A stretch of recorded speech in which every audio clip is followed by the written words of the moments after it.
New Drake and PARTYNEXTDOOR album. I've been trying to say the name of this album a few times and for some reason the words just won't leave my mouth. I'm gonna just assume you know what album I'm talking about. Very different style to his last one, but there's a couple tracks on this album that I'm a big fan of, so in today's one I'm going to be making a beat in the style of Drake and PARTYNEXTDOOR's new album. I was gonna say the name, still can't say the name. Okay, alright, let's make a start. I think one of my favorite sort of styles of instrumental on this album, it's like the very slow ambient instrumentals with a lot of space for the artist. For example, the second half on the track Mothballs. These names are killing me, bro. But that's the style I'm gonna go for. I'm gonna go for a BPM of like 95. I'm gonna be leaving a lot of room on this instrumental. There's gonna be a lot of silent gaps, so I'm gonna go for the bass line first. I'm gonna go for like a deep Moog bass line.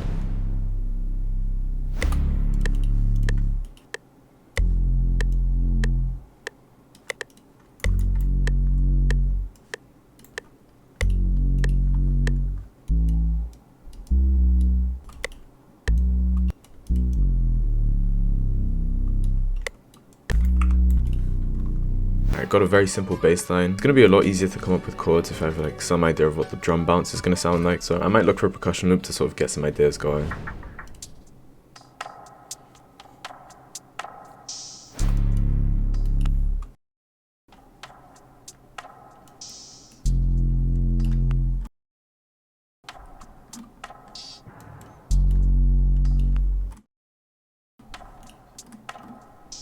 Alright, maybe time for chords, I think. There's a decent pad that I used in like a Don Toliver video like 2 years ago. Like at this point, I'm using my own videos to remember like how to make beats. Yeah, this one, I think it's Coastline.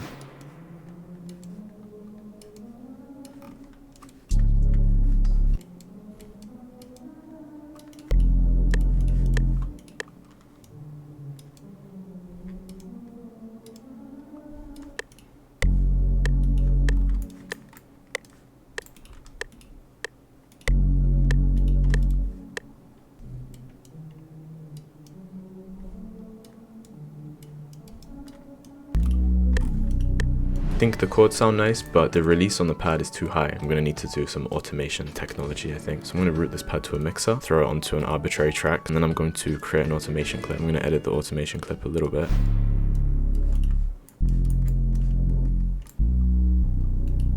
I mean, that pad is very quiet, so I'm going to try and add some volume to it. I'm going to clone Analog Lab 5. I think I need a pad with a harsher sound though. There's always this one, I like this one. I think I'm gonna delete the Celeste sound. It's one of these. Brother, I'm not Mike Dean. I don't know what half of this stuff does, man. Whatever this MIDI sync is. Kind of feel like I'm hacking something. Oh, what is this? Can I just straighten this out? It needs more artificial noise. There we go. I fixed it. And I'm just gonna copy and paste the chords in there. And I'm going to route this mixer track to automated one.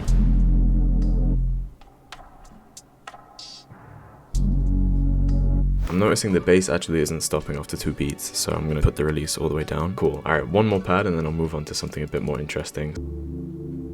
Alright, I'm gonna copy and paste the chords in here again, turn off the delay, I'm gonna turn off the reverb as well, put the release all the way down, and now it should be pretty static like the rest of them.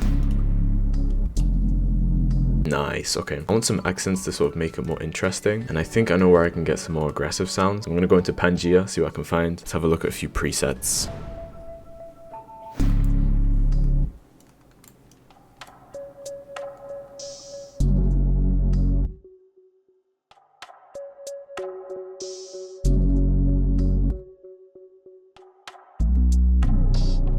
Alright, that sounds decent. I think I can find something else to add with that, so I'm gonna clone Pangea. I'm looking for something more aggressive this time though.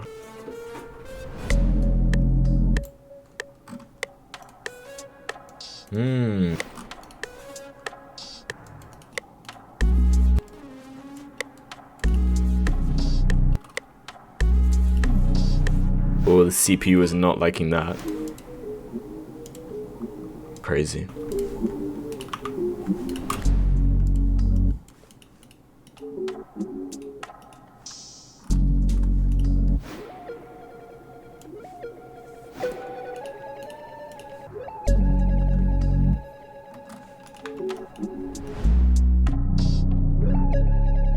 I think we might be getting somewhere, maybe. Ew.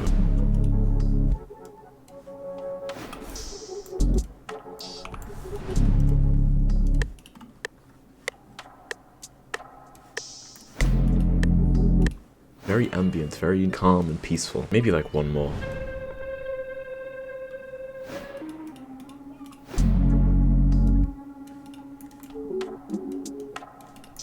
I don't know if this counts as cheating. I'm actually gonna sample probably my favorite track from the album, which is called Pimmy's Dilemma. It's like the interlude track of the album. Don't really know how I feel about that. I mean, that is such a beautiful track. It makes me almost feel bad for sampling it. Anyway, I'm gonna extract the vocals from that. Please don't go out with your friends. They don't ever keep you in check. Love nobody, oh, don't love nobody. Oh, oh, oh.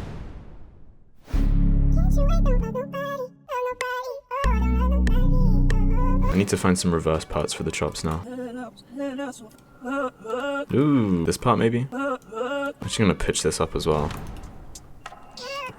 I'm actually going to route these vocals to a mixer track, just add some like reverb and stuff to them.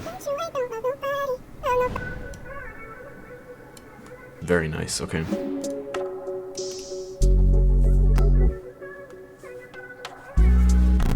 Beats still sounding a bit empty, so it might be time for some drums.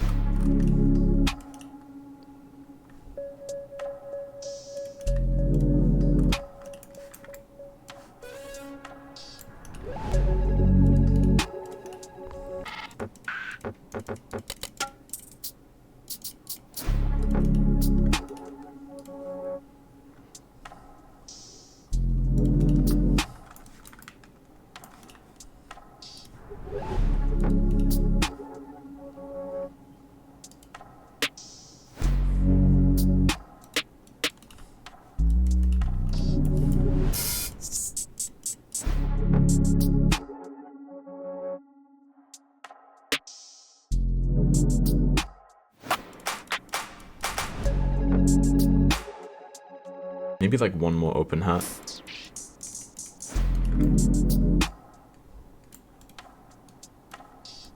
Alright, this might be the hardest part because I'm not very good at programming hi-hats at slower BPMs because you actually need to think and you can't just two-step your way through it.